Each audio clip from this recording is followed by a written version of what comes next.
आज हमारे साथ एक ऐसी शख्सियत हैं जो डॉक्टर तो हैं, लेकिन पता नहीं ऐसा क्यों है, वो खुद तो डॉक्टर लिखते हैं लेकिन सबसे ज़्यादा जो बोलते हैं वो डॉक्टरों के खिलाफ ही बोलते हैं।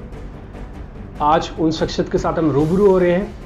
बहुत सारी बातें उनसे करने के लिए, कोरोना वायरस से लेकर, आपकी हेल्थ से लेकर, आपकी जेब से लेकर और आपकी रोज़मर्रा की ज़िंदगी से लेकर, सरकार के लेकर, और साथ ही जो लोग ये कह रहे हैं कि अब दवा आ गई है कोरोना की या फिर किसी और चीज़ की जो दवाएं हैं उसको लेकर जो एक प्रचार हो रहा है, उन सब पे बातचीत करने के लिए डॉक्टर विश्वरूप राय चौधरी हमारे साथ हैं। और ये इनका परिचय मैं क्या बोलूं, अगर आप सिर्फ तस्वीर देख जाएंगे तो शायद कहीं कोई एक ऐसा मोबाइल नहीं होगा जो इनकी तस्वीर को कैच नहीं कर सका या किसी न किसी ने इनका वीडियो नहीं देखा। तो डॉक्टर चौधरी, बहुत बहुत शुक्रिया आपका आज समय देने के लिए। मेरा ना सवाल बहुत सीधा है। सवाल ये है कि आप हैं कौन? आप डॉक्टर हैं या आप ऑथर हो या आप राजदूत हो भारत के, जो अलग अलग देशों में जाके बोलते हो? क्योंकि जब मैं आपकी वेबसाइट खंगाल रहा था, 4 जगहों पर तो आपका ऑफिस है। मेरे को नहीं लगता मेदांता का कोई सुपर स्पेशलिस्ट डॉक्टर भी होगा जिसके 4 जगहों पर ऑफिस भी होंगे। आप ऑथर हैं। मैं इसलिए ऑथर का सवाल पूछ रहा हूँ क्योंकि इतनी सारी किताबें लिख दी हैं और इतनी सारी किताबें इजीली लोगों को मिल रही हैं, ये भी अपने आप में एक रिकॉर्ड है। और दूसरा, डॉक्टर तो आप लिखते ही हैं। तो जरा पहले मेरे को सीधे से बताइए, आप डॉक्टर हैं, ऑथर हैं, क्या है? मैं टीचर हूँ। टीचर बोलेंगे तो ज़्यादा अच्छा रहेगा। और टीचर का काम तो यही होता है ना, घूम घूम के पढ़ाना। और आजकल का जो मॉडर्न टेक्नोलॉजी को यूज़ करके एजुकेशन को लोगों तक पहुँचाना। तो मॉडर्न चीज़ें तो चाहे किताबें हैं, चाहे व्हाट्सएप है, चाहे यूट्यूब है, चाहे ट्रैवल करके दूसरे देश में जाना पड़े। जाना इसलिए नहीं कि लोगों को बताना है, बल्कि इसलिए कि खुद भी सीखना है। तो ये भी 2 कारण हैं।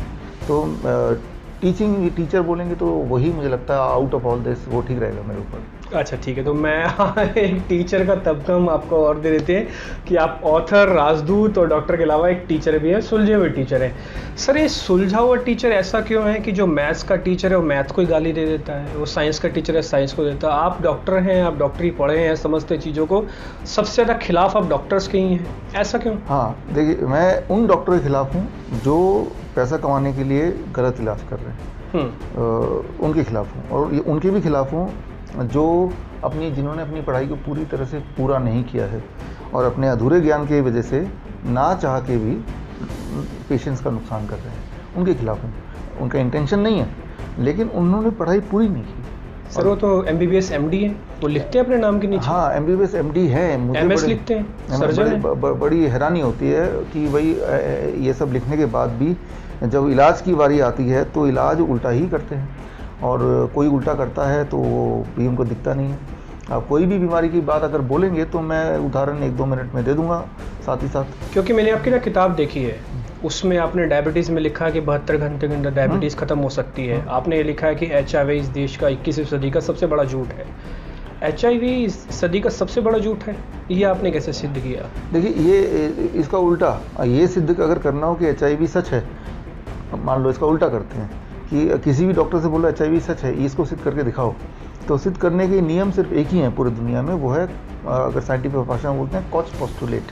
कॉज पोस्टुलेट क्या होता है? मान लो HIV मुझे है, तो मेरे यहाँ से ब्लड लेंगे, आपके बॉडी में डालेंगे ब्लड, तो आपको अगर HIV हो जाता है और तो उसको माना जाएगा कि ये HIV एक असली चीज़ है। लेकिन एक से ब्लड लेके दूसरे को देना, इसे कहते हैं कॉज पोस्टुलेट। तो कॉज पोस्टुलेट पिछले 36 साल हो गए HIV को आए हुए, अभी तक उसको इम्प्लीमेंट करके देखा नहीं। इंसान में ना देखे, एनिमल पे देख सकते हैं, अभी तक देखा नहीं गया। क्यों नहीं देखा गया? और देखा जाएगा तो सामने आ जाएगा कि भाई HIV कोई बीमारी नहीं। बीमारी होगी तो आपका ब्लड किसी और के ब्लड में जाएगा, जो HIV पेशेंट का ब्लड, तो उसको भी वो HIV होना चाहिए, तभी that is called cause postulate. तो कॉज पोस्टुलेट पे वो आंका नहीं गया आज तक, इसीलिए उसको बीमारी नहीं मान सकते। आंक दो। लेकिन डॉक्टर चौधरी, ये बात आप उन डॉक्टर्स के सामने सिद्ध कर सकते हैं? हाँ, उनको अप्रूव कर सकते हैं? देखिए, मैं बताता हूँ आपको।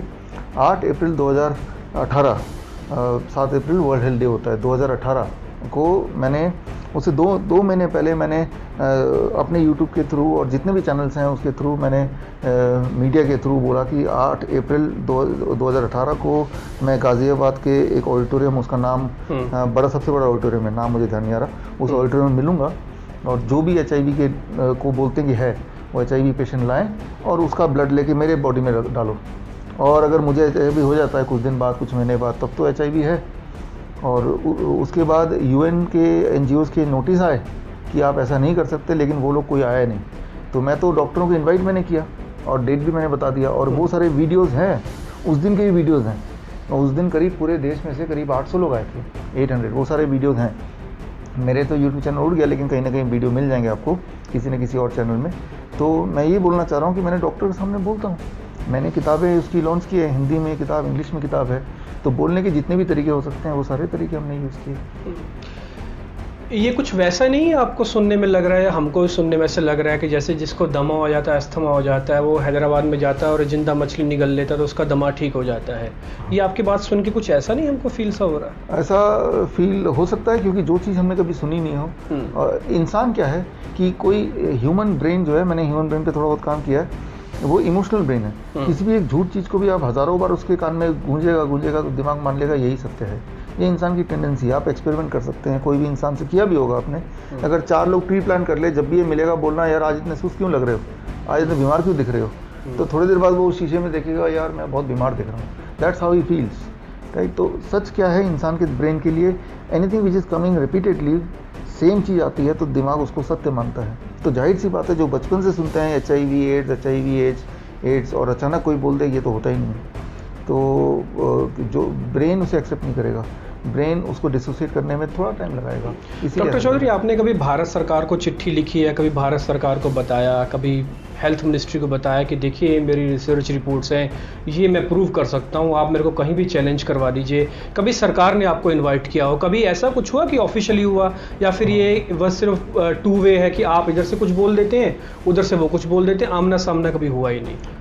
नहीं, ऐसे कई बार हुआ है। यहाँ तक कि जो आयुष मिनिस्टर हैं श्रीपद नायक जी, वो हमारे लेक्चर्स में आए हैं, पूरा बैठ के उन्होंने देखा है। तो उसमें भी हमने बताया, उनको भी रिक्वेस्ट किया सारे जग के सामने, उनके अपने कॉन्स्टिट्यूशन में, गोवा में। तो एक तो ये है, और दूसरा हेल्थ मिनिस्टर साहब हैं हर्षवर्धन जी, उनसे भी मैं मिला हूँ, मिलके उनको भी बताया है, ख़ासतौर पे कोरोना के कॉन्टेक्स्ट में सारी बातें जो मैं लोगों को बता रहा हूँ। तो सामना सामना बताया है। हेल्थ मिनिस्ट्री की चिट्ठियाँ खूब सारी लिखी हैं, अब तो लिखते लिखते हम थक भी गए हैं काफ़ी सारा। तो जितने भी तरीके होते हैं बताने के, सामने से बताने के, फॉर्मल लेटर जाने के, सारे तरीके अपनाए हैं। तो ऐसा क्यों होता है कि वियतनाम को जो चीज़ समझ में आ जाती है विदेशों में और लोगों को समझ में आ जाती है, वहाँ पे हज़ारों लोग आ जाते हैं, ये भारत में आके आपकी बात समझ में क्यों नहीं आती है? भारत में क्यों नहीं आती, अभी तक मुझे ये समझ आया कि यहाँ पे थोड़ा व्यापार ज़्यादा है, हेल्थ के नाम पे व्यापार थोड़ा ज़्यादा है, यही समझ आया। भारत की मीडिया की बात करें तो मीडिया को समझ नहीं आएगी, क्योंकि वो जो फार्मा कंपनी के गुलाम हैं, गुलाम मतलब कि उनके स्पॉन्सर्ड हैं, तो समझ नहीं आएगी। वियतनाम की आप बात कर रहे हैं, वियतनाम में आप देखेंगे इस वक्त जो कोरोना से टोटल डेथ हुए हैं वो हैं 0, एक भी नहीं, जबकि वियतनाम में इंडिया से पहले, काफ़ी पहले कोरोना वायरस पहुंच चुका है। हाँ, वो तो ट्रेडिंग हब भी है। हाँ, वहाँ चाइनीज़ बहुत काम करते हैं, वहाँ पहले कोरोना वायरस पहुंच गया था। 0 डेथ क्यों है वहाँ पे? वहाँ पे 16 करोड़ तो वहाँ की पॉपुलेशन है, मतलब सब्सटेंशियल माना जाएगा, बहुत बड़ा तो नहीं है, लेकिन एक छोटा कंट्री भी नहीं है बहुत, और लंबा कंट्री, लंबाई में भारत के बराबर है वो, पतला सा कंट्री है वो। तो वहाँ पे चलना, कम्युनिकेशन रोड भी बड़ा मुश्किल सा है। तो मैं ये बोलना चाह रहा हूँ कि रिजल्ट, नतीजे भी देखिए वियतनाम के, भारत के, वहाँ पे सब कुछ खुला हुआ है जैसे पहले था। तो वहाँ पे जो मीडिया में मैंने देखा है कि मीडिया वहाँ पे उतनी बिकाऊ नहीं है, एटलीस्ट हेल्थ के मामले में। वो अपने ट्रेडिशनल हेल्थ पे ज़्यादा विश्वास करते हैं। ट्रेडिशनल, जैसे यहाँ पे ट्रेडिशनल इज़ आयुर्वेद, वहाँ का ट्रेडिशनल कुछ और है, एक्यूपंक्चर, एक्यूप्रेशर और चीज़ें हैं, हर्बल रेमेडीज़ हैं, उस पर विश्वास उनका ज़्यादा है, उसको वो बढ़ावा देते हैं। गवर्नमेंट लेवल पे देते हैं, पर्सनल लेवल पे देते हैं, एलोपैथी भी चलता है। लेकिन यहाँ पे आप देखिए 98% जो बजट है वो एलोपैथी का है, 2% बजट जो है वो आयुष मिनिस्ट्री का है, 2%, और 98% जो है वो एलोपैथ का है। तो ये एक लॉबिंग सिस्टम है, हर जगह लॉबिंग है। तो लॉबिंग सिस्टम है, तो हर तरह से ये कोशिश की जाती है कहीं ऐसा ना हो कि आयुर्वेद है या फिर नेचुरोपैथी है, ये कहीं आगे ना पहुंच जाए, या कोई यहाँ से बात ना आ जाए, इसकी पूरी क्लियरली उसको रोकने की कोशिश की जाती है। ये आपको लगता है लड़ाई लंबी है, या फिर ये कोरोना एरा के अंदर ये चीज़ समझ में आ गया है कि नहीं, सब कुछ जब अपना अपना करना है, सब कुछ आत्मनिर्भर करना है, तो दवाइयाँ भी आत्मनिर्भर हो जाओ फिर तो? लोगों को समझ आने लगा है, और लोगों को, जो लोग ज़्यादा इफेक्टेड उनको ज़्यादा समझ आने लगा है। जो लोग एसी के हवा में आराम से बैठे हैं तो उनको थोड़ा कम समझ आ रहा है, जब उनकी बारी आएगी उनको समझ आएगा। मैं अब जो ना दो बीमारियों के बारे में आपसे ज़रूर बात करना चाहूँगा। दोनों ऐसी बीमारियाँ हैं, वो शायद आजकल तो घर घर की बात हो गई है। एक है डायबिटीज़ को लेकर, दूसरी कोरोना को लेकर। कोरोना को लेकर मेरे से आपसे एक बहुत सीधा सा सवाल है, आपको कोरोना से डर लगता है कि नहीं लगता है? कोरोना से डर नहीं लगता, कभी भी डर नहीं लग सकता, क्योंकि कोरोना से डर किसी को भी नहीं लगेगा अगर उसका असली नाम किसी को पता चल जाए। तो भारत सरकार तो देश बंद कर रही है, देश बंद किया हुआ, उन्होंने लॉकडाउन भी किया था। वो गलत किया है, उसका कोई पॉलिटिकल रीज़न हो सकते हैं, पॉलिटिकल फ़ायदा हो सकता है उनको, बट इंसान के फ़ायदे के लिए बंद किया है ऐसा नहीं है। इंसान को फ़ायदा नहीं हो सकता। कोरोना से किसी को भी डर नहीं लगेगा, उनको एक शब्द से समझा जाए, वो एक शब्द है, कोरोना का जो असली नाम है इन्फ्लुएंज़ा। इन्फ्लुएंज़ा ऐसा कौन है हमारी पूरे दुनिया में जिसको हर साल कम से कम एक बार इन्फ्लुएंज़ा नहीं हुआ हो? सभी को हुआ है, साल में एक बार होना अनिवार्य है, तभी हम जिंदा हैं, उसके अपने मैकेनिक्स हैं। तो इन्फ्लुएंज़ा तो जैसे मेरी उम्र है 47, तो मुझे कम से कम 55-60 बार इन्फ्लुएंज़ा हुआ है। आपको भी अपनी उम्र +10 ऐसा कर लीजिए, क्योंकि बचपन में पहले 5 साल तक साल में 3-4 बार इन्फ्लुएंज़ा होता है, और 5 साल के बाद साल में एक बार होता है। तो एक बार तो होना ही है। आप चाहे कितना भी लॉकडाउन कर लो, कुछ मर्जी कर लो, एक बार तो इन्फ्लुएंज़ा होना ही है। और कभी इन्फ्लुएंज़ा किस बहाने होगा? कभी H1N1 के बहाने होगा, कभी H3N2 के बहाने होगा, कभी। तो आप ये चाहते हैं कि सीधा देश के लोग जाएं और अपने आप को कोरोना से जुड़ जाएं, ताकि उनको इन्फ्लुएंजा हो जाए, वो चेक कर लेंगे उनकी कितनी इम्यूनिटी। आप तो ये कहना चाह रहे हैं, इसका मतलब वो जाएं या ना जाएं, कोरोना वहाँ तक पहुँचना ही है, और पहुँच भी गया है। अभी तो 2 दिन पहले तो रिजल्ट आया कि हॉटस्पॉट में 30% लोगों की बॉडी में कोरोना आगे जा चुका है। 30%, यानी कि हर 10 में से 3 लोगों के बॉडी में आके जा भी चुका, उनको पता भी नहीं। तो रोक तो नहीं पाए लॉकडाउन के बावजूद भी, वो भी हॉटस्पॉट, मतलब और स्ट्रिक्ट लॉकडाउन हुआ होगा वहाँ पे। तो जो 30% तो ICMR खुद अपने मुंह से बोल रही है, 30% इज सब्सटेंशियल, वो भी लॉकडाउन के बाद। तो आप रोक नहीं सकते, कमरे में बंद हो जाओ, रुक नहीं सकता। वो कोई बिन लादेन नहीं है, उसे पकड़ लिया और नदी में फेंक दिया। वो तो वायरस है, आप मर जाओगे, वो तो रहेगा, उसे रहना है, हमेशा के लिए रहना है। अगर मैं आपकी बात ठीक तरह से समझ रहा हूँ, तो जो बच्चों को जो टीके लगवाए जाते हैं, वो शायद इसी इन्फ्लुएंजा से बचने के लिए ही टीके लगाए जाते हैं। इसमें काली खांसी है, बुखार है, टाइफाइड, ऐसी कुछ और चीज़ें भी होंगी। तो क्या ये कोरोना वायरस से उनको जुड़ जाना चाहिए? उसका कोई टीका नहीं होना चाहिए, उसकी कोई वैक्सीन नहीं होनी चाहिए? देखिए, वैक्सीन कभी कोरोना वायरस की या इस तरह के वायरस की नहीं हो सकती, क्योंकि सिर्फ एक line, corona is a RNA respiratory influenza virus. जो भी वायरस RNA हो, रेस्पिरेटरी हो, इन्फ्लुएंजा हो, उनकी वैक्सीन नहीं बन सकती। कारण बड़ा सिंपल है, वो जल्दी म्यूटेट करते हैं। अभी तक वो पिछले महीने तक तो 14 बार म्यूटेट कर चुका है। वुहान से जो चला था और यहाँ जो पहुँचा है, उसके बीच में 14 बार बदल चुका है। जब तक को वैक्सीन आएगा तब तक हज़ारों बार बदल चुका होगा, राइट। तो मान लो आपने एक भागते हुए जंगली सुअर को मारने की कोशिश की, आपको जो खाने आ रहा है, जब तक गोली चला रहे हैं तब तक तो मच्छर बन गया। तो मच्छर को मारने के लिए उस मच्छर में म्यूटेट हो गया, तब तक मच्छर को मारने के लिए वो सेम हथियार तो नहीं यूज़ होगा, तो इतनी जल्दी वो म्यूटेट होता है। तो जितने भी बड़े देश हैं जो वैक्सीन की बात बोल रहे हैं, आए दिन हम दूसरे तीसरे दिन खबर भी सुनते हैं कि हाँ वैक्सीन ट्रायल स्टेज में है, ये सब इसका मतलब बेवकूफ़ है? ये सब बेवकूफ़ी है। ये तो देखिए, बोल कौन रहा है? इंसान नहीं बोल रहा है, वो तो टीवी चैनल बोल रहा है, वो तो बिके हुए चैनल्स बोल रहे हैं, मीडिया बोल रहे हैं। आप देखिए, ये आने के ठीक 1 साल पहले एक मुहिम छेड़ी गई थी, गूगल भी उसमें इन्वॉल्व था, कि एंटी वैक्सीन की जितनी भी किताबें हैं यूट्यूब में, ये ई-बुक्स हैं अमेज़न में और बाकी सारे जगह पे, उसको हटा दिया गया। एंटी वैक्सीनेशन पे जितनी सारे वीडियोस हैं, ऐसे चैनल्स को ब्लॉक कर दिया गया। बिफोर दिस कोरोना के आने के 1 साल पहले ये सारा कुछ हुआ। तो जब आप बोलते हैं कि इतने सारे देश हैं जो सुनने में आ रहे वैक्सीन बना रहे हैं, तो ये आपको कैसे पता? वो टीवी चैनल बता रहा है। वो टीवी चैनल तो गिने चुने हैं ना। भारत में कितने हैं जो ओवरऑल 99% लोगों को कवर करते हैं? वो होंगे, कितने होंगे? 100 होंगे, 150 होंगे। तो वो 100 लोगों को मुट्ठी में कर लो, और एक आदमी के 10-10 चैनल हैं, देखा जाए तो 10-15 ग्रुप को मुट्ठी में कर लो, सब कुछ मुट्ठी में आ गया। लेकिन डॉक्टर चौधरी, ये भी तो हो सकता है ना कि भारत का हो सकता है मीडिया किसी चीज़ को लेकर दबाव झेलता हो, लेकिन क्या अमेरिका का मीडिया भी ऐसे ही है? क्या इंग्लैंड का मीडिया भी ऐसे ही है? क्या चाइना और बैंकॉक का मीडिया भी ऐसे ही है? नहीं, आप देखिए, कहीं कहीं का नहीं है, जहाँ जहाँ का नहीं है वहाँ पे ना तो वैक्सीन चल रहा है। जैसे मान लो जापान का मीडिया नहीं है तो जापान में तो कोई लॉकडाउन नहीं चला। स्वीडन का मीडिया नहीं है, वहाँ भी कोई लॉकडाउन नहीं चला। ताइवान का नहीं है तो ताइवान में कोई लॉकडाउन नहीं चला। कंबोडिया का नहीं है तो कंबोडिया में कोई लॉकडाउन नहीं चला। वियतनाम का नहीं है तो वहाँ कोई लॉकडाउन नहीं हुआ। ना तो लॉकडाउन हुआ, ना ये सारे प्रोटोकॉल WHO के माने गए, ना ही लोग मरे। वहाँ के जो लोग मरे, जिन देशों के मैंने नाम लिए हैं, इटली और इटली को, हाँ, इटली, स्पेन, फ्रांस, हाँ, ये देश में अगर आप देखेंगे पिछले साल और पिछले साल उससे पिछले साल, ये इसे कहते हैं फ्लू सीज़न। दिसंबर से लेके ये अप्रैल तक दिस कॉल्ड फ्लू सीज़न। और इस फ्लू सीज़न में इतने लोग मरते हैं हर साल, ठीक है ना। तो ये euromemo.eu ये एक वेबसाइट है, ऑफिशियल वेबसाइट है, पूरे यूरोपियन यूनियन के देशों के मरने के आंकड़े को रखते हैं वो पिछले 10 सालों के। तो वहाँ जाके आप देख लो, तो इन देशों में इतने ही लोग मरते हैं हर बार। तो मैं यहाँ पे ये बोलना चाह रहा हूँ कि जिन जिन देशों में ओपन स्पीच है वहाँ लॉकडाउन भी नहीं है।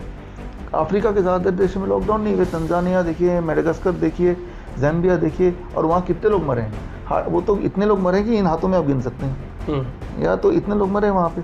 तो ऐसा नहीं कि सारे के सारे देश में सारे के सारे मीडिया गुलाम हैं, लेकिन जो मेजर मीडिया, जैसे यूट्यूब एक मेजर मीडिया उभर के आया है, तो यूट्यूब क्या कर रहा है, उसने ऑफिशियली बता दिया है कि कोई भी WHO के प्रोटोकॉल को चैलेंज करेगा या WHO के प्रोटोकॉल को गलत साबित करेगा या उसके खिलाफ आवाज़ उठाएगा तो उसको हम ब्लॉक कर देंगे। अच्छा, यही वजह है कि आपके वीडियो जो कोविड-19 को लेकर थे, सबके वीडियोस तो बंद कर दिएगा यूट्यूब की तरफ से, बंद कर दी गए। अब देखिए, वीडियो मैंने बताया कि एंटीबायोटिक से ज़्यादा डेथ हो रही हैं, तो वो डिलीट कर दिया।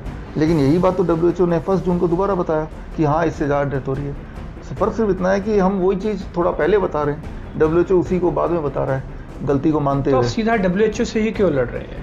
WHO से नहीं लड़ रहे हैं। तो इतनी बड़ी लड़ाई सीधा WHO से क्यों लड़ रहे हैं? पहले अपने देश में लड़ लीजिए। हम तो सच बता रहे हैं कि मैं तो डॉक्टरों को बता रहा हूँ कि भाई आप एंटीबायोटिक मत दो। एंटीबायोटिक मतलब anti bacteria. Corona is not a bacteria, right. तो बैक्टीरिया को की दवा दे के आप वायरस को मारने की सोच रहे हो तो गलत है, ठीक है ना। तो वो बोल रहे नहीं, ये तो WHO का प्रोटोकॉल है, तो WHO का प्रोटोकॉल इसे हम मानेंगे चाहे इससे लोग मरते हों। दैट इज़ व्हाट इज़, ये हेल्थ मिनिस्ट्री के बयान है, ICMR के बयान है। तो अपना दिमाग नहीं लगाना भाई। तो फिर अब लोग मरने शुरू हो गए।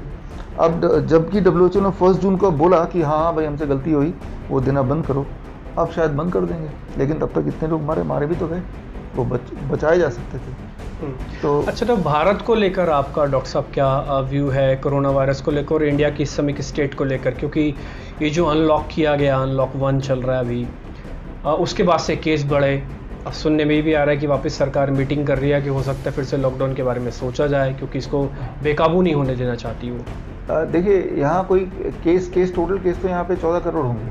केस का मतलब बीमार लोग नहीं बढ़े। केस बढ़ना और बीमार लोग बढ़ना दो अलग बातें हैं। अगर किसी एक दिन सरकार बोलती है 10,000 नए केस आ गए, ऑडियंस लोगों के दिमाग में बात आ कि 10,000 नए बीमार लोग पैदा हो गए, ऐसा नहीं है। केस मीन्स कि 10,000 लोगों में कोरोना पॉजिटिव आया है। जो पॉजिटिव आने का जो सोर्स है वो RT-PCR टेस्ट है। वो जो टेस्ट है अपने भारत की गवर्नमेंट के इंस्टीट्यूट के हिसाब से, हैदराबाद के इंस्टीट्यूट के हिसाब से, ये टेस्ट 50% तो गलत रिजल्ट बताता है। इसका कोई ठिकाना नहीं है। मान लें 100% सही रिजल्ट बताता है, ज़्यादा यही हो सकता है। तो 10,000 नए लोगों के बॉडी में कोरोना वायरस पाया गया है। हमारे बॉडी में इस वक्त मिलियंस ऑफ वायरस हैं, मतलब लिटरली मिलियंस ऑफ वायरस हैं। तो वो वायरस जैसे हमारे बॉडी में इस वक्त, मेरे बॉडी में एडनो वायरस होगा, राइनो वायरस होगा, कोरोना वायरस भी होगा, क्योंकि मिलियन ऑफ वायरस हैं। तो वो वाले टेस्ट करेंगे तो बोलेगा इनके बॉडी में राइनो वायरस है, तो एक केस राइनो वायरस का बढ़ गया, but that does not mean एक बीमार इंसान बढ़ गया। तो इतने लोगों के घर में, लोगों के बॉडी में कोरोना वायरस ने घर बना लिया, ठीक है। मिलियन वायरस है, million plus 1 more virus, that's all. Doctor Chaudhary, अगर आप इतने ही ताकतवर हैं, इतने ही पावरफुल हैं, तो कभी कोरोना वायरस से आपके दो हाथ हुए? कभी आपने कोरोना वायरस पेशेंट से कभी मिले हैं? अभी हमारे मित्र हैं दिल्ली पुलिस में, एसिस्टेंट सब इंस्पेक्टर हैं। वहाँ पे दिल्ली पुलिस का क्वारंटाइन सेंटर है, और जहाँ पे पुलिस के जो लोग होते हैं कोरोना वायरस के, वो वहीं पे रहते हैं फिर। तो वहाँ मैं गया, क्योंकि वो मेरे दोस्त हैं, तो सबसे मिले। वो तो उनको लगा कि भाई दूर से बात करेंगे, हालांकि मेरा वीडियो देखते हैं, लेकिन मैं तो जैसे आप भी बता रहे थे अभी, तो मैं मिला सबसे, अभी की बात है, सबसे मिला, बैठा वहाँ पे, और अच्छा खासा 1 घंटा बैठ के फिर उनको समझाया क्या क्या करना है, और फिर मैं आ गया। तो मैं तो अपने भारत सरकार को भी बोला कि आपने जितने सेंटर है वहाँ मुझे ले चलो। अगर यही लगता है कि कोई किसी ने छू लिया तो आपके बॉडी में वायरस आ जाएगा और आप तो मर ही जाओगे, ऐसा नहीं है। वायरस आपके बॉडी में आ सकता है, क्योंकि वायरस में मिलियंस ऑफ वायरस हैं। वायरस को हम कंट्रोल नहीं कर सकते, इसीलिए उसका नाम वायरस है। वायरस मतलब viral, you can not stop it, it has to go. If it is viral, if you can not stop it, why lockdown?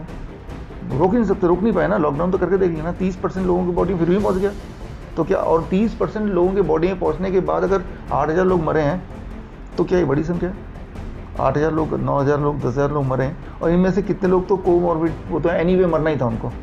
कितने लोग ऐसे हैं जो वेंटिलेटर से मरे हैं और इसके साइड इफेक्ट से मरे हैं दवाइयों के, उनको कौन गिनेगा? आजकल आप देखिए ऐसा हो रहा है, अभी 2 दिन पहले की बात है, एक्सीडेंट से मरा बच्चा और बोल दिया तो कोरोना से मरा, सर्टिफिकेट में, किसको नहीं पता। तो वो वाला आंकड़ा भी तो उसी 8,000 में है। जब मौत के आंकड़े आज इतने 500 बढ़ गए तो उसमें वो वाला आंकड़ा भी तो जुड़ गया। अभी वाजिद खान मर गए, किडनी पेशेंट थे, राइट, डायबिटीज़ था उनमें, हज़ारों तरह की बीमारियां थी, अब जब डेथ हो गई तो कोरोना से मर गए। लेकिन डॉक्टर साहब ये तो बिल्कुल साफ पहले दिन से बोला जा रहा है कि जो लोग बुजुर्ग हैं, जो डायबिटिक हैं, जिनकी किडनी खराब है, जिनको लीवर की प्रॉब्लम है, वो कोरोना के प्रोन हैं। उनको अगर कोरोना वायरस उनकी बॉडी में डेवलप हुआ, पॉजिटिव आया, वो तो मर ही सकते हैं, उनकी प्रोबेबिलिटी ज़्यादा है। तो ये तो आम है, तो फर्स्ट डे से बोला जा रहा है। ऐसा कुछ ज़रूरी नहीं है। ये इसका बेसिस क्या है? देखिए इटली में भी मान लो 10,000 लोग मरे हैं, लेकिन उनके ऑफिशियल साइट में, it is called national health institute, उनका जो ऑफिशियल साइट है, वहाँ जाकर देखेंगे वो बोल रहे हैं कि they all died with corona, they did not die from corona. उन्होंने ऑफिशियली डेथ सर्टिफिकेट में कोरोना ना लिख के डायबिटीज़ लिखा, हार्ट डिजीज लगा, और जो कोरोना लिखा वो 10% लोगों को लिखा। जितना आंकड़ा टीवी में दिखा उसका 10%। ये नेशनल हेल्थ इंस्टीट्यूट जो है इटली का, उसमें जाकर देखिए तो उन्होंने करेक्शन किया कि हाँ, जब ये मरे उस वक्त बॉडी में बहुत सारे वायरस थे, कोरोना वायरस भी था, but that was not the cause, he did not die from, he died with. जैसे मैं ब्लू टी शर्ट, इस वक्त मेरी डेथ हो जाए तो मैं बोलूँ ये ब्लू टी शर्ट कारण नहीं बन गया क्योंकि मैं पहना था। हाँ, जब डेथ हुई तो ब्लू टी शर्ट भी पहना था इसने, बहुत सारी चीज़ और भी पहने थे, और टी शर्ट भी, और नहीं लेकर। तो dying with corona virus and dying from corona virus 2 different things. तो इन्होंने ये बता दिया कि कोरोना वायरस बॉडी में पाया गया तो वही कारण है, वो कारण नहीं है। और ऐसा कई देश ऐसे डिवाइड कर रहे हैं। तो अल्टीमेट जो आंकड़े हैं वो 10% है। जितने आंकड़े आप देख रहे हैं उसको 10% कर लीजिए, that may be the real number of people those who died of corona virus. अब देखिए एक्सीडेंट से मर गए तो उसमें तो क्या जस्टिफिकेशन है भाई? कैसे बता सकते हैं कि भाई आप कोरोना वायरस लिख दो? हार्ट अटैक से मर गए, उसको भी कोरोना वायरस लिख रहे हैं, बट डेथ हुआ तो हम कोरोना वायरस लिखेंगे, और चाहे पॉजिटिव आए नेगेटिव आए। तो आपको लगता है जो आंकड़े बताए जा रहे हैं इसमें कुछ गलत भी है? आपको डाउट है इसमें? नहीं, डाउट नहीं है, ये क्लियर है। वो क्लियर इसलिए क्योंकि आईसीएमआर ने अपने गाइडलाइन चेंज किए डेथ सर्टिफिकेट के। आईसीएमआर ने डेथ सर्टिफिकेट पर गाइडलाइन ही चेंज कर दिया। वो ये गाइडलाइन कर दिया कि जब भी कोई मरेगा भारत की धरती पे, उसका कोरोना पॉजिटिव आए मरने के बाद, या मरने से पहले नेगेटिव आए या ना आए, 3 चीज़ हो सकती ना। ऑल द 3 कंडीशन आपको कोरोना वायरस ही लिखना है। आपको मेरी बात का यकीन नहीं हो रहा, कोई भी यकीन नहीं करेगा। मैं तो बोल रहा हूँ आईसीएमआर के साइड में देख लो ना भाई, ऊपर से मैं टीवी में बोल रहा हूँ। अगर वो भी एपिडेमिक एक्ट लगा हुआ है, अगर कोई ऐसा झूठ बोलेगा तो जेल में होगा ना। मैं तो जेल में तो नहीं हूँ फिलहाल, तो है ना। तो हाँ, फिलहाल तो नहीं हूँ। तो मैं ये बोलना चाह रहा हूँ कि ये सत्य है। आप आईसीएमआर गाइडलाइन में जाकर देखिए, ये आपकी रिस्पॉन्सिबिलिटी है। कभी ना कभी हम और आप भी मरेंगे, लेकिन हम नहीं चाहते कि कोई गलत चीज़ लिखे हमारे सर्टिफिकेट में। ऐसा कौन सा पाप किया है हमने, राइट? क्योंकि जैसे ही लिख देंगे कोरोना, तो होता क्या है कि उनको, हमारे मित्र की बात है, 4 कंधे नहीं मिले, दिल्ली की बात है, 4 लोग नहीं मिले जो उनको उठाएं। तो वो जो बहनें थी उन्होंने उठा के ले गए। कितनी दुख की बात है। 2 बहनें फिर कज़न कहीं से बुलाए तब जाके, तो जबकि वो तो हार्ट अटैक से डेथ था। तो मैं ये बोलना चाह रहा हूँ, इसके रिप्रिकॉशन ये हैं। तो ऐसा हो रहा है भारत में कि कोरोना पॉजिटिव आएगा, नेगेटिव आएगा या नहीं आएगा, 3 ही चीज़ हो सकते हैं। आपको कोरोना वायरस लिखना है अगर मरते वक्त कार्डियक इंजरी है या ब्रीदिंग प्रॉब्लम है, ARDS जिसे बोलते हैं। कौन सा ऐसा इंसान है जो मरते वक्त उसको ब्रीदिंग में डिफिकल्टी नहीं होगी या कार्डियक इंजरी नहीं होगी? आप बता दो। कार्डियक इंजरी का जिसको मतलब नहीं पता, वो सोचेगा कार्डियक इंजरी का अलग कोई बीमारी का नाम है, जबकि ऐसा है नहीं। हार्ट रुकता है और ब्रीदिंग रुकती है, और कुछ नहीं होता डेड बॉडी में। मतलब आपकी बात अगर मैं समझूं तो भले ठीक है उसकी बॉडी में कोरोना वायरस था, लेकिन वजह कुछ और हो सकती है उसके। और बॉडी में कोरोना वायरस था नहीं। आईसीएमआर गाइडलाइन ये भी कहता है कि अगर वो नेगेटिव आया तब भी लिखना है, तब भी लिख दें, तब भी लिख दो कि नेगेटिव आया, ना आया तब भी लिख दो। तो देश में जितने लोग मर रहे हैं सब कोरोना से मर रहे हैं, फिर तो आपके हिसाब से तो यही हुआ। आईसीएमआर के हिसाब से ये हुआ। अगर तो मरे और वो हॉस्पिटल ले गए तो सर्टिफिकेट बनाएंगे तो लिखना ही लिखना। तो फिर ये 350 लोगों की, 400 लोगों की संख्या कहाँ से आती है जो रोज बताई जाती है कि उन्हीं में से है ना, उन्हीं में से है लोग। तो वो तो लोग तो हजारों मर रहे हैं। हाँ, हजारों मर रहे हैं। ये जो न्यूज़ है ना, ये जो डेथ सर्टिफिकेट को चेंज करना है, ये आईसीएमआर ने गाइडलाइन रिलीज़ किए हैं। वो गाइडलाइन जो हॉस्पिटल्स में पहुंच रहे हैं, गांव-गांव तक पहुंच रहे हैं, पहुंचने में भी टाइम लगेगा। मान लो जो डॉक्टर सालों से लिखता आया है, वो अचानक उसको न्यूज़ कैसे पहुंचेगी? अभी पहुंची नहीं है, अभी धीरे धीरे अभी शहरों में पहुंची है। धीरे धीरे गाँव तक पहुँचेगी, मान लो उसमें टाइम लगेगा, वो एजुकेट होगा, समझेगा, तब जाके वो लिखेगा। लेकिन जहाँ जहाँ पहुँची है, मेट्रोज में पहुँची है, वहाँ लिख रहे हैं। जैसे दिल्ली में ICMR बैठा हुआ, सबसे ज़्यादा डेथ दिल्ली में दिख रहा है, क्योंकि यहाँ इम्प्लीमेंटेड है, यहाँ बड़े बड़े हॉस्पिटल में लिखे जा रहे हैं। छोटा हॉस्पिटल है, नर्सिंग होम है, वहाँ तो उसको नहीं पता, जैसे आपको नहीं पता, उसको भी नहीं पता, वो डॉक्टर एक इंसान है, उसने नहीं पढ़ा ICMR गाइडलाइन, ICMR वहाँ तक पहुँचा नहीं, लेकिन गाइडलाइन तो है ना। तो आप देखेंगे जिस दिन इंसान, भारत में इंसान मरना बंद हो जाएगा, उसी दिन कोरोना वायरस, वो तो कभी होगा ही नहीं, वो तो होगा नहीं। तो आप बोल रहे हैं केसेस बढ़ गए, डेथ बढ़ गए, जाहिर सी बात है, केसेस बढ़ेंगे, डेथ बढ़ेंगे। केसेस कितने हैं भारत में? मैंने पहले ही बता दिया था, आज से 1 महीने पहले 14 करोड़ केसेस हैं इस वक्त। केसेस का मतलब जिनके बॉडी में वायरस आया, आके चला गया। वो तो भाई हमारी बॉडी में मिलियंस ऑफ वायरस हैं, पूरी दुनिया में करीब 15-20% लोगों की बॉडी में आके चला गया होगा। तो यानी कि आपके हिसाब से 14 करोड़ लोगों को कोरोना वायरस हो चुका है भारत के अंदर। हाँ, वो भी 1 महीने पहले का आंकड़ा। अब तो 14 करोड़ का, क्योंकि वो 14 करोड़ लोग और भी तो लोगों तक पहुंचाएंगे, है ना, तो 14 का अभी 30 करोड़ हो गया होगा। लेकिन एसिम्प्टोमेटिक थे, इनको पता नहीं चला, तो इनको जैसे आया और इनकी बॉडी से चला गया, ये पास ऑन भी नहीं हुआ, आप ये कह रहे हैं? नहीं, पास ऑन हुआ है, लोगों तक पहुंच गया, वो तो हर पल। लेकिन इतनी इम्यूनिटी है कि कोई फर्क नहीं पड़ा। हजारों वायरस आ रहे हैं, हर पल लड़ रहे हैं, और हमारा बॉडी ठीक कर रहा है। कभी एक आध बार बॉडी थोड़ा सुस्त हो जाता है, कभी कभी, इतनी सी बात है। लेकिन कोरोना वायरस को लेकर डॉक्टर चौधरी जो इस समय बयान दे रहे हैं, ये अपने आप में बहुत इंपॉर्टेंट है। ICMR, भारत सरकार, राज्य सरकारें अगर सर से संपर्क करना चाहें तो मेरी भी उनसे एक गुजारिश होगी कि ज़रूर एक बार बात ज़रूर पूछी जाए। अच्छा सर, मैं इसी चीज़ को ना थोड़ा और आगे बढ़ाना चाहता हूँ। आपने इंजेक्शन और वैक्सीन की तो बात अलग है, वो तो अलग तरीके की है, लेकिन भारत में भी जो अपनी पद्धति है जिससे कि कोरोना वायरस से बचा जा सकता है, वो आयुर्वेद है काफ़ी हद तक। तो आयुर्वेद को लेकर बहुत सारे प्रयोग चल रहे हैं, बहुत सारी चीज़ें। बाबा रामदेव ने भी कहा है कि उन्होंने तो 500 रुपये में एक इलाज ढूंढ लिया और जल्दी उस इलाज का वो घोषणा भी कर देंगे, क्योंकि उनके यहाँ पे पेशेंट ठीक भी हो रहे हैं काफ़ी ज़्यादा। तो ज़रा इस पर भी आपका व्यू चाहिए कि आयुर्वेद से उपचार हो सकता है? आयुर्वेद को रोका गया है जनवरी में, कहीं ऐसा ना हो कि आयुर्वेद इलाज निकाल ले। तो आयुर्वेद को मई महीने तक, मई के 15 मई तक, to be very precise, Ayurveda को एक भी पेशेंट नहीं दिया। आयुर्वेद को एक भी पेशेंट नहीं दिया गया। डॉक्टरों को आयुर्वेदिक बोला कि कहीं ऐसा ना हो कि भाई आप आयुर्वेद कोई पेशेंट के नज़दीक भी मत चले जाना। खास इंस्ट्रक्शन थे, आयुर्वेदिक डॉक्टर को एक भी पेशेंट नहीं दिया गया 15 मई तक, 1 महीने पहले तक, नॉट एट ऑल, छूने तक नहीं दिया गया। दूर से भी देखने को नहीं मिला कि वो कोरोना के पेशेंट दिखते कैसे हैं, ठीक है ना, वो नसीब नहीं हुआ। जबकि हमारे भारत की पद्धति आयुर्वेदिक कितनी स्ट्रांग है। जबकि हमारे प्राइम मिनिस्टर बार बार बोल रहे हैं आयुर्वेद, काढ़ा पिला रहे हैं, लेकिन काढ़ा वैसे ही पिला रहे हैं जैसे हम लोगों को चाय पिलाते हैं, राइट। तो काढ़ा पिला रहे हैं किनको, किसी को भी उठा के पिला दे रहे हैं, लेकिन पेशेंट को ठीक करने के लिए, इंडिपेंडेंट हैंडल करने के लिए नहीं दिया गया। क्या कारण हो सकता है कि एक तरफ तो जंग छिड़ी हुई, अगर जंग छिड़ी है तो सारे हर तरह की फौज को तो आगे करना पड़ेगा ना। जंग तो छिड़ी हुई है, लेकिन जंग में एक तरह की सेना को बोल रहे हैं आप तो नहीं जाओगे आगे, जो तो बड़े ताकतवर हैं उनको बोल रहे हैं आप नहीं जाना गलती से भी, आप पीछे ही रखो, हम चाहते नहीं कि आप आगे जाओ। तो वो जो सेना है हमारी भारत की अपनी सेना आयुर्वेद की, उसको पीछे रखा गया, रोका गया, स्ट्रिक्टली रोका गया, ऑफिशियली रोका गया। ऐसा नहीं कि मेरा अनुमान है, रोका गया ऑफिशियल लेटर से कि भाई आगे मत चले जाना। ये आपको कैसे पता चला? हाँ, ये ऐसे पता चला कि हमारे सारे मित्र हैं आयुर्वेदिक डॉक्टर्स, एम्स के, all India institute of medical science, all India institute of Ayurveda, जो सबसे ऊपर वाले हैं, इससे ऊपर कुछ नहीं, उनके हेड ऑफ डिपार्टमेंट वो सारे मेरे दोस्त हैं। मैंने कहा भाई साहब कितने बिजी होंगे अब तो? कहा नहीं, हम तो घर में बैठे हुए हैं। क्यों भाई?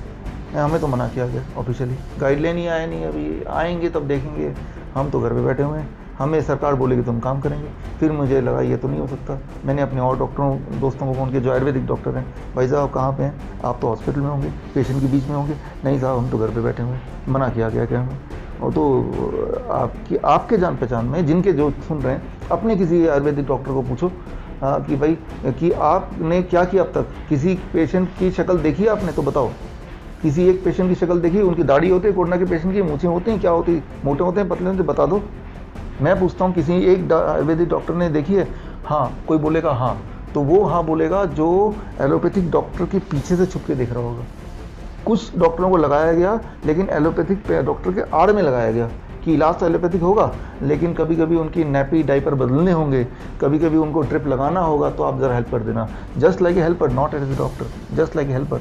हमारे नेचुरोपैथी डॉक्टर है, यहाँ नेचुरोपैथिक हॉस्पिटल है, मेडिकल कॉलेज है, naturopathy, Sant Hirdaram medical college of naturopathy, बहुत बड़ा, वहाँ पे मैं स्पेशल रिसर्च एडवाइज़र हूँ वहाँ पे ऑफिशियली। तो मैंने उनको बोला भी आपके इतने बड़े इंस्टीट्यूट है, जाओ। तो उनको तो यही कि हमें एंगेज किया हॉस्पिटल्स ने, सरकार ने अवेयरनेस फैलाने के लिए। मतलब जो होता ना हमारे आप सोसाइटी में आइए, गेट कीपर के पास एक टेम्परेचर वाला मीटर होता है, वो वाले काम पे नेचुरोपैथिक डॉक्टर को लगाया हुआ है कि आपको टेम्परेचर जो भी मिले ना उसका टेम्परेचर नोट करो और लिख के हमें दो। तो भाई अगर इसको आप इन्वॉल्वमेंट कहते हैं तो ज़रूर इन्वॉल्व किया है आयुर्वेद को, नेचुरोपैथ को। और ये मैं कहता हूँ रोकना, कि इनको लगा भी दिया, और ऊपर से प्राइम मिनिस्टर साहब ने बोला हम तो नेचुरोपैथी और आयुर्वेद को प्रचार करेंगे, उसी से ठीक करेंगे, हर भाषण में बोला। लेकिन डॉक्टर चौधरी आपकी सारी बात सुनने में ऐसा क्यों लगता है कि आप बिल्कुल ही जो भी फॉलो किया गया अब तक मेथड जो भी फॉलो किया गया बिल्कुल उसके खिलाफ है। आप कोरोना वायरस को कोरोना वायरस ज़्यादा डेडली नहीं समझते, जबकि पूरा विश्व मानता है। आप कहते हैं कि इसकी वैक्सीन की कोई खास ज़रूरत नहीं है, इसको आयुर्वेद से बहुत आसानी से किया सकता है। आयुर्वेद और डॉक्टरों की उनकी भूमिका को लेकर भी आपको सवाल, ये ऐसा क्यों है कि हमेशा बागी रुखी आपके पास ऐसा होता है? मैं एविडेंस दे रहा हूँ एक का, जितनी भी चीज़ आपने बताई उसकी एक एविडेंस दीजिए।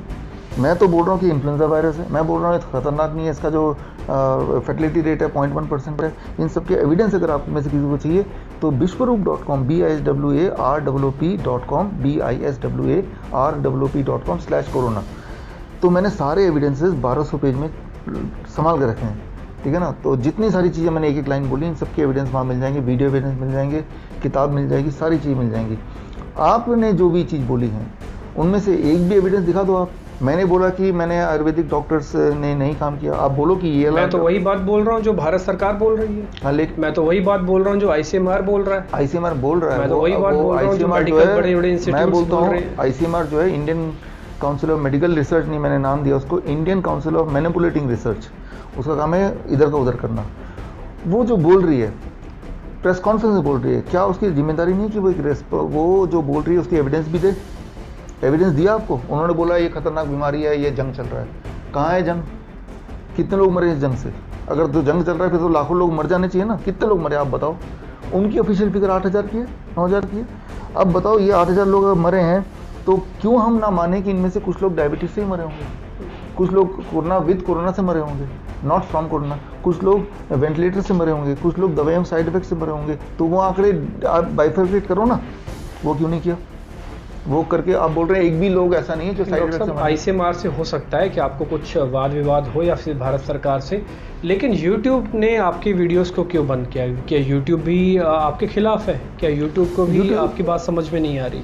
YouTube ने एक उनकी फिलॉसफी है, उनके गाइडलाइन है, गाइडलाइन के मुताबिक कोई भी अगर जो कन्वेंशनल WHO ने जो अनाउंस किया उसके अलग कुछ बोलेगा, अलग सही गलत नहीं, उसके अलग कुछ बोलेगा तो हम उसको डिलीट कर देंगे, ये उनकी पॉलिसी है। तो इकलौते आप ही ऐसे जो अलग बोल रहे हैं और आपके वीडियो डिलीट किए? पूरे दुनिया में बहुत सारे साइंटिस्ट हैं, डॉक्टर्स हैं जो अलग बोल रहे हैं, उनके सबके डिलीट हो रहे हैं। अब ये तो भी जो मैंने आपके सवाल का जवाब दिया, लेकिन उनकी मंशा क्या है, फेसबुक ने क्यों डिलीट किया, वो उस पर मैं और ज़्यादा नहीं बोल सकता। मैं तो ये बोल सकता हूँ कि मैंने जो बताया उसके मैं सबूत देने को तैयार हूँ। मैं कुछ बोल रहा हूँ, वो ये रहे सबूत। बाकी लोग जो बोल रहे हैं उनके सबूत वो दे दे, आप ढूंढ के लाओ। कॉन्ट्रडिक्ट करने के लिए सबूत की जरूरत होती है। मान लो ये कोर्ट है, कोर्ट ये नहीं देखता कि कितना बड़ा इंसान बोल रहा है, कोर्ट ये देखता है छोटा इंसान भी सबूत ला रहा है क्या। मैं छोटा इंसान हूँ, मैं सबूत दे रहा हूँ, आप बड़े इंसान हो, आप सबूत तो दो। ICMR बड़ा है, WHO बड़ा है, एक सबूत दें। उन्होंने बोला कि मलेरिया की दवाई लगा दो, एंटीबायोटिक लगा दो, सबूत तो दो, इससे फ़ायदा होता है। मैं सबूत दे रहा हूँ, उससे नुकसान होता है। बहुत सारे एविडेंसेस हैं और वो मैंने आपको लिंक दिया है, जाके देख ले। डॉक्टर साहब, आप सबूत भी ऐसे देते हैं कि 24 घंटे के अंदर इस देश की अर्थव्यवस्था ठीक हो जाएगी, 72 घंटे के अंदर डायबिटीज़ ठीक हो जाएगी, ऐसे सबूत ये आपको लगता है सिर्फ हेडलाइंस रह जाते हैं? क्योंकि जब आप जिस वेबसाइट की बात बोल रहे हैं ना, जहाँ पर आपकी वेबसाइट पे लिखा है कि कोविड-19 के वीडियोस देखने हो तो यहाँ क्लिक कीजिए, तो रिसर्च हम भी करके आए, हमने वहाँ पे क्लिक करके देखा, तो वहाँ पे हमने देखा कि बहुत सारी आपकी बुक्स भी हैं और वीडियोस भी हैं। वहाँ पे एक बड़ी हैरान करने वाली चीज़ है जो शायद हो सकता है देश के वित्त मंत्री को आजकल थोड़ी ज़्यादा ज़रूरत हो, वो एक है कि अपनी 24 घंटे के अंदर अर्थव्यवस्था को कैसे ठीक की जा सकती है। हाँ, एक डॉक्टर अर्थव्यवस्था को भी ठीक कर सकता है। देखिए ये काम डॉक्टर का तो नहीं है, लेकिन जिनका काम है वो कर नहीं रहे हैं, तो एक आम इंसान को करना पड़ेगा ना। जबकि तो सारी जिम्मेवारी आपके पास ही है क्या? सारी पूरे जिम्मेवारी आप क्यों अपने आप से कंधे पे, इतने नाजुक कंधे आप अपने क्यों इतना बोझ उठाए? ऐसा ना कि क्योंकि इस देश में रहना है, पहली बात तो ये मैं लोगों के लिए नहीं कर रहा, अपने लिए कर रहा हूँ। क्योंकि देश ठीक होगा तभी बाहर निकल पाएंगे, तभी कुछ कर पाएंगे, मूवी देख पाएंगे। मैं सोच रहा हूँ मुझे मूवी देखने का मन कर रहा है, कैसे होगा वो? जब खुलेगा, वो खुलेगा कब? जब इसका डर जाएगा या कोरोना वायरस जाएगा, वो कैसे जाएगा? तो बातें रिवर्स में शुरू हुई है। अब अगर देखें कि भाई मुझे आज़ादी तभी है जब आज़ादी बाकी लोगों को है, तो मैं ऐसे बोल सकता हूँ मैं देश की सेवा कर रहा हूँ, लेकिन वो ये भी है कि मैं अपनी सेवा कर रहा हूँ। मैं चाहता हूँ कि मैं मॉल में जाऊँ, मैं चाहता हूँ मास्क ना पहनूँ, मैं चाहता हूँ वही ज़िंदगी जो आज से 5 महीने पहले ज़िंदगी थी।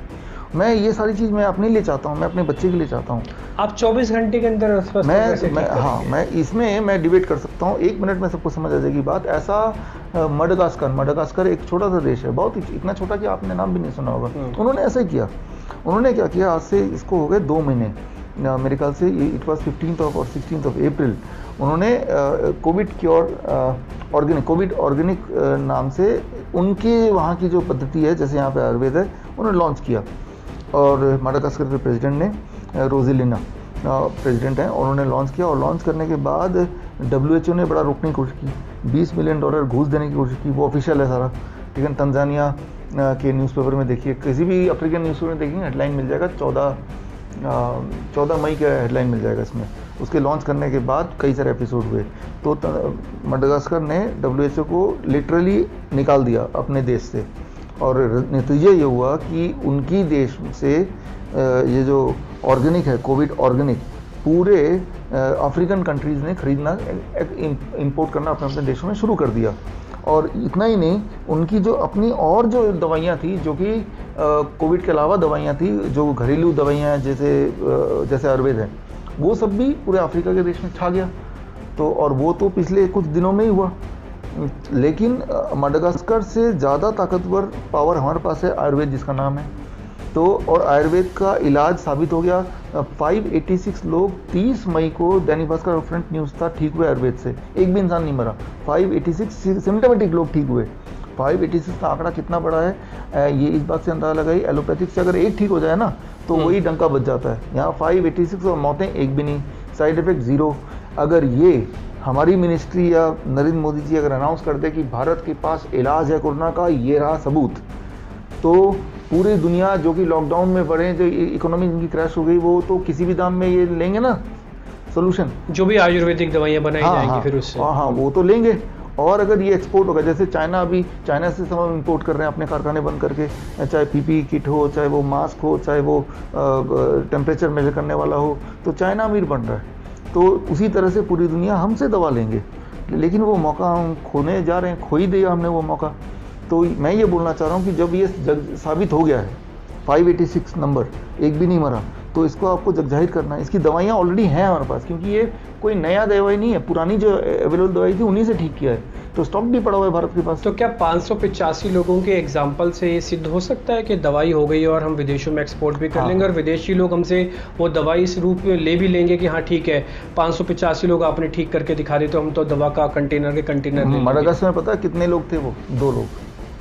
जब 2 लोग थे तभी हाहाकार मच गया मडागास्कर। चेक कीजिए, 2 लोगों में, और पूरा। लेकिन डॉक्टर चौधरी, आप उस देश के बारे में बात बोल रहे हैं जिसका कई लोगों ने नाम तक नहीं सुना।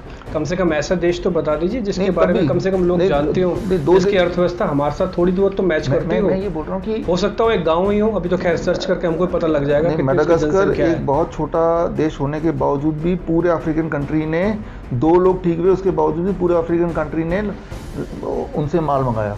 मैं ये बोलना चाह रहा हूँ कि ऐसे नहीं कि बहुत ही वेल नोन सिंगापुर है वो, कि लोगों का पहले से फेथ है, इन्होंने इनके पहले प्रोडक्ट चल पड़े हैं तो ये भी चल पड़ा। तो कहाँ तो सिर्फ 2, ऊपर से एक गरीब देश, ऊपर से कोई जानता नहीं, इसका पहला कोई ट्रैक रिकॉर्ड नहीं, उसके बावजूद भी वो फैल गया। तो ये तो एक अच्छा खासा देश है, 140 करोड़ का भारत देश। आयुर्वेद तो ऑलरेडी एक प्रचारित पद्धति है। लेकिन ये तो डॉक्टर चौधरी, मैं माफ़ी चाहता हूँ, मैं ऐसी सीधे बात बोल रहा हूँ, लेकिन ये तो डॉक्टर प्रधानमंत्री भी यही बात कर रहे हैं आत्मनिर्भर होने की। वो भी कह रहे हैं कि हमको कम से कम इंपोर्ट करना चाहिए और ज़्यादा से ज़्यादा एक्सपोर्ट्स के ऊपर ध्यान देना चाहिए। कहना तो करते क्यों नहीं है? मैं तो ये सवाल है, उस दिन वो प्रेस कॉन्फ्रेंस करके आप 24 घंटे के अंदर जो बता रहे हैं, वो 24 घंटे के अंदर देश की अर्थव्यवस्था जो कि करीब 3 लाख करोड़ डॉलर की है, हाँ, वो ठीक हो सकती है सिर्फ आयुर्वेदिक दवाइयों के एक्सपोर्ट से। मडागास्कर में ऐसा ही हो रहा था अभी तक तो मैंने देखा मडागास्कर, पहली बात। और दूसरी बात क्या है कि ये ऐसे ठीक होगी जैसे ही ये दवाई आ गई, हर एक के घर में दवाई पहुंच गई, तो कोरोना से जितने भी अभी तक एक दिन में 40,000 करोड़ का नुकसान हो रहा है बिकॉज ऑफ लॉकडाउन, ठीक है ना, अब तो पार्शियल लॉकडाउन है, तो वो नुकसान उसी दिन से बंद हो जाएगा ना। जब दवाई आ गई है, दवाई सबके पास पहुंच गई, अब काहे का डर? ठीक है ना। अगर कोई एक्सपोर्ट नहीं भी लेता है, एक भी देश नहीं लेता है, तब भी तो हम तो फ्री हो गए ना। सबके घर में दवा पहुंचा दो, सब केमिस्ट शॉप में दवा पहुंचा दो। तो 40,000 करोड़ का नुकसान हमारा देश हर दिन, इंक्लूडिंग टुडे, हर दिन हो रहा है, वो बंद हो गया। और एक्सपोर्ट तो जाहिर है होगा ही, क्योंकि पूरा दुनिया वेट कर रहा है। वैक्सीन जब आएगा, कोई भी देश करे, कि हमारा देश नहीं खरीदेगा? क्या आज से पहले दवाइयाँ आई हैं HIV की और ट्यूबरकुलोसिस की, हमारे देश ने उधार लेके भी नहीं खरीदा? क्या खरीदा?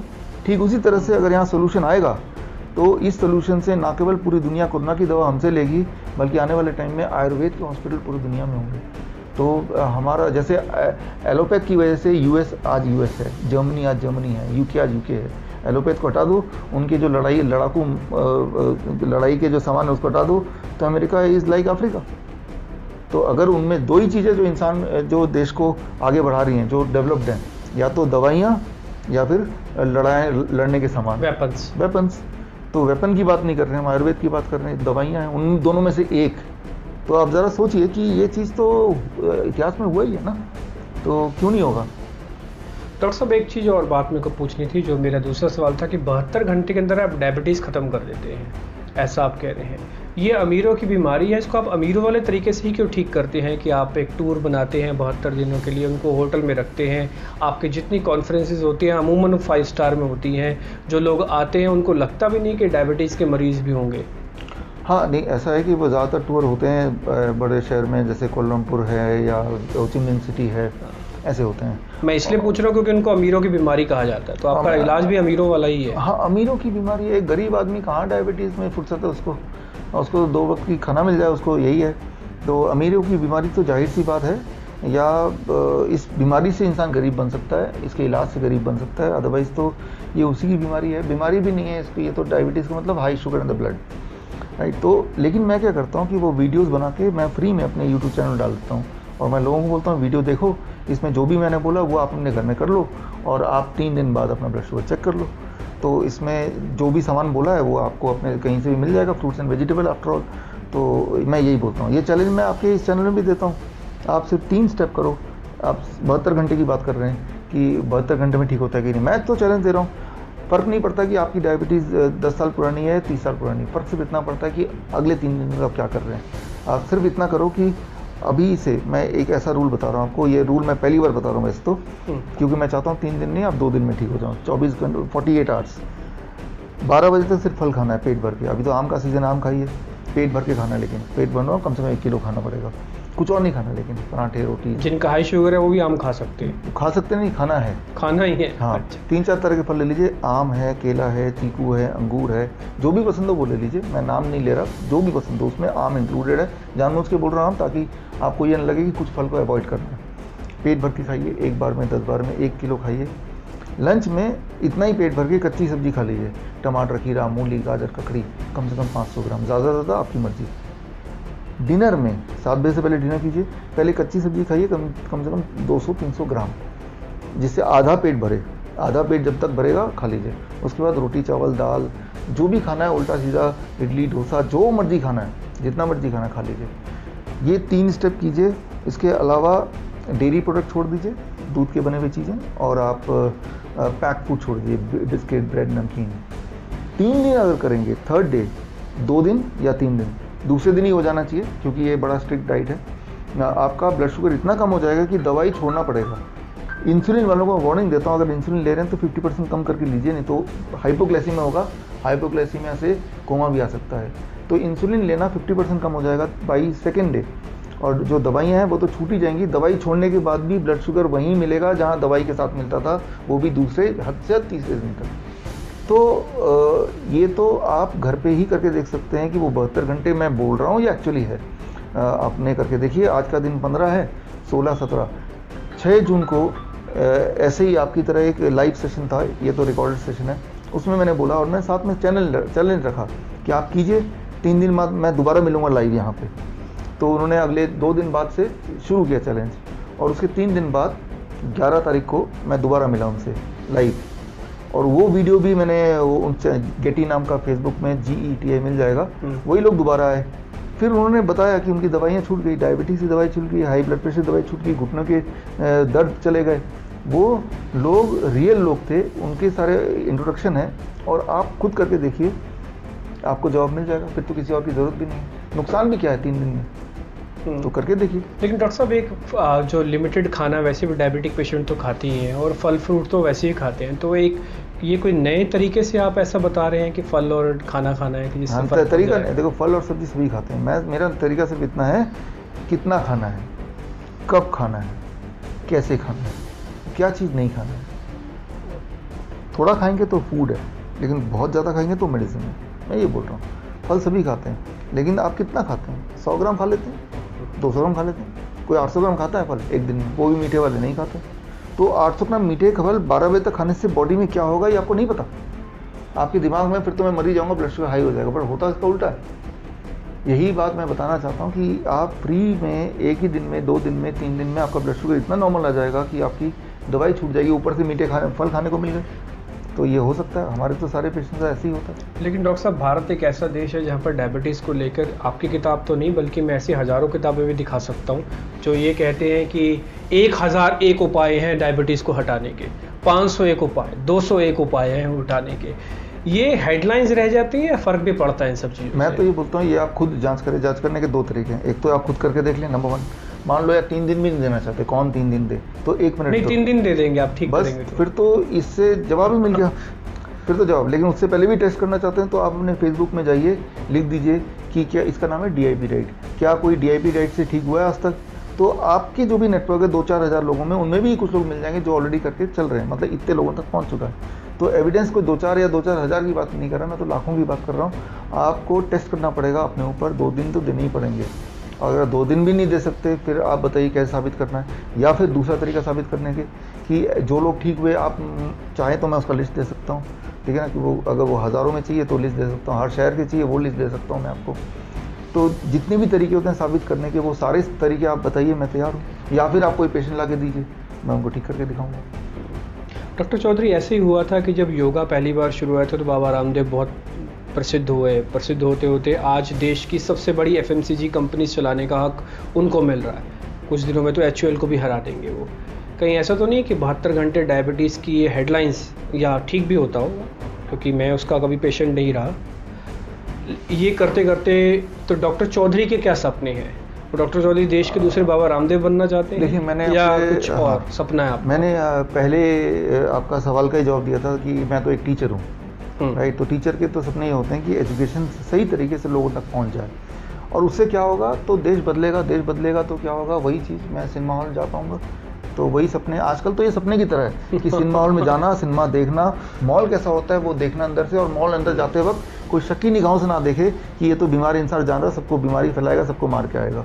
अभी तो वो मैं देखना चाहता हूँ कि भाई आज से 1 साल पहले ऐसा देखने के लिए मैं किसी और देश में जाके देख सकता हूँ। वियतनाम में चले जाऊँ, कंबोडिया चले जाऊँ, तंजानिया चले जाऊँ, ज़ैम्बिया चले जाऊँ, जहाँ जहाँ हमारे पेशेंट हैं, जहाँ जहाँ मेरे सेंटर हैं। लेकिन वहाँ क्यों जाऊँ, देश तो हमारा ये है ना। तो यहीं पे वो देखना चाहता हूँ मैं। तो वो बदलाव बाबा रामदेव नहीं कर सकते, वो बदलाव तो एक टीचर कर सकता है, क्योंकि ये तो एजुकेशन की बात है। अगर हर इंसान को असलियत पता चल जाए, कोई भी ना डरे, तो FMCG क्या कर लेगा, एलोपैथी क्या कर लेगा, WHO क्या कर लेगा। एक एक आदमी को अगर क्लियरली पता हो कि वो क्या चीज़ है कोरोना, कोई क्या कर लेगा। तो एजुकेशन का यहाँ पे ज़रूरत है, टीचर्स की ज़रूरत है जो ठीक से एजुकेशन दे, सिर्फ इसी की तो ज़रूरत है। ठीक है सर, बहुत बहुत शुक्रिया आपका। तो मैं आज आपका धन्यवाद डॉक्टर चौधरी के तौर पर नहीं बल्कि टीचर चौधरी के तौर पर करना चाहूँगा, क्योंकि आपने खुद ही कहा कि मैं एक टीचर हूँ, और हमने जो पहला सवाल जो पूछा था उसी पे आके वापस से रुके हैं। और इस पूरी चर्चा में उम्मीद करते हैं कि आपको बहुत ही ज़्यादा ज्ञान भी मिला होगा और साथ ही साथ उपचार भी मिले हैं जो डॉक्टर चौधरी, या फिर मैं कहूँ जो कि टीचर चौधरी ने हमको दिए। बहुत बहुत शुक्रिया जन जागरण मंच के साथ जुड़ने के लिए। नमस्कार।